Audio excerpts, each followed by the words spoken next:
બાપા સીતારામને જય માતાજી. આપણે જો આજ બનાવવું છે ઢોકળીનું શાક. તે લોટ જો સાળીને કમ્પ્લીટ કરી નાખ્યો છે. લસણ ફોલી નાખ્યું છે. આ લસણવાળી ચટણી પલાળી દીધી છે એટલે બળે નહીં તેલમાં નાખીએ તોય. હવે જો આપણે મસાલા બધા કમ્પ્લીટ કરી નાખીએ. ધાણા જીરું, નમક, હળદર, મરચું બધું નાખી દીધું. હવે આપણે પાણીથી અડવી નાખીએ.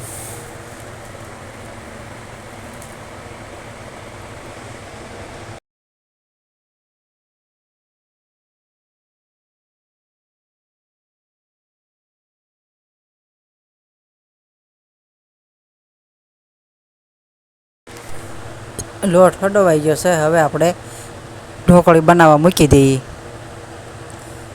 કઢાઈ મૂકી દીધી.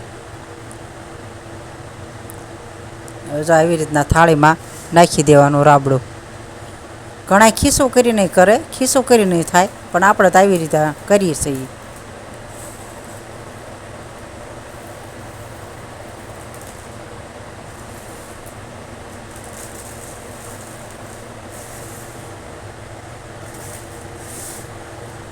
હવે મૂકી દીધો.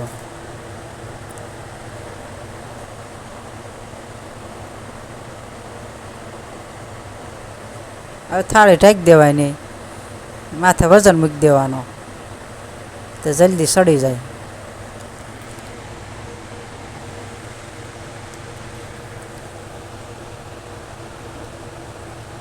આપણી ઢોકળી હવે જો તૈયાર થઈ ગઈ છે. જો થઈ ગઈ ને કમ્પ્લેટ.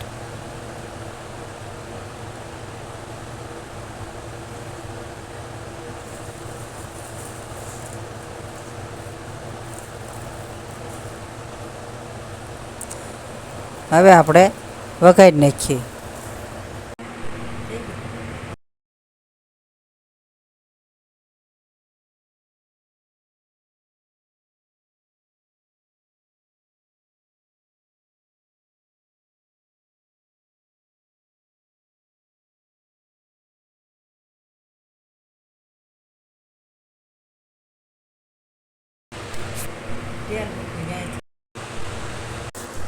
હવે જો આપણે તેલ મૂકી દઈએ.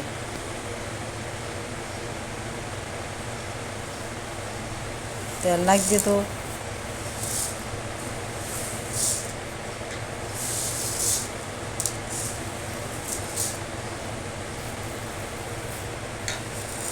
ને જો મરચાં તળ નાખ્યા. તેલ આવી ગયું હતું ને તે પહેલાં મરચાં નાખી દીધા.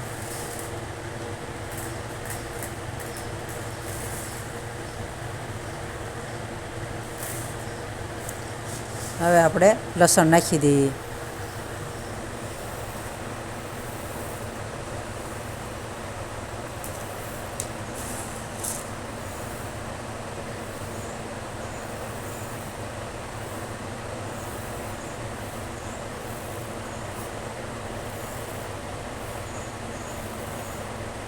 લસણ લાલ થઈ જાય એટલે આપણે પછી હમણાં મરચું નાખી દેવું.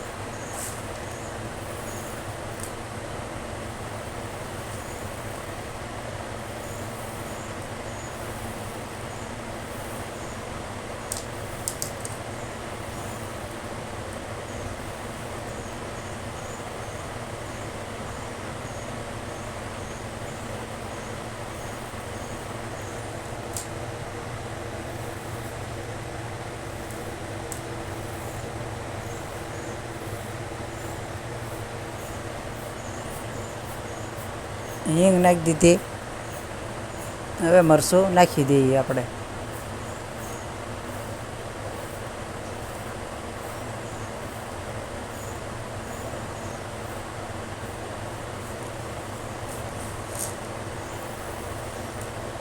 ધાણા જીરું, હળદર,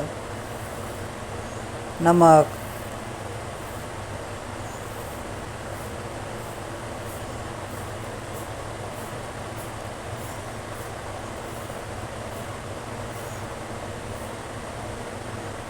બધું હમાય કકડી જાય પછી આપણે છાશ નાખી દેવાની.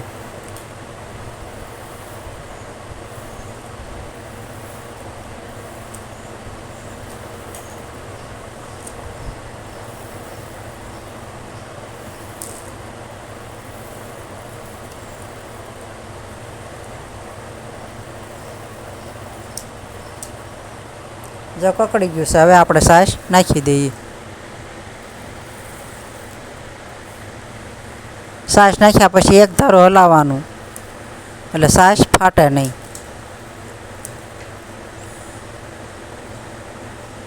છાશ જો ઉકળી ગઈ છે, હવે આપણે ઢોકળી બનાવીને નાખી દઈએ.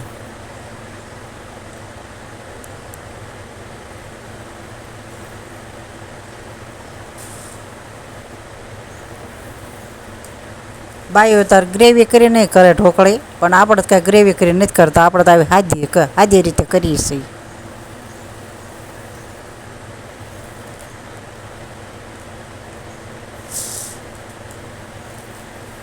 હા જો મસ્ત બની હો, સારી ઉખડી જો.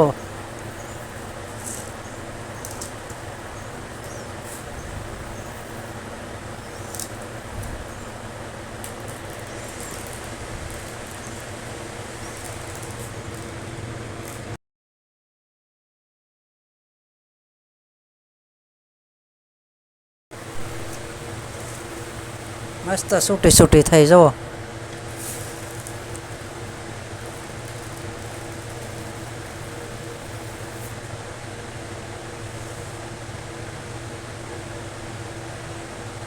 છાશ ઉકળી ગઈ છે એટલે હવે નાખી દઈએ.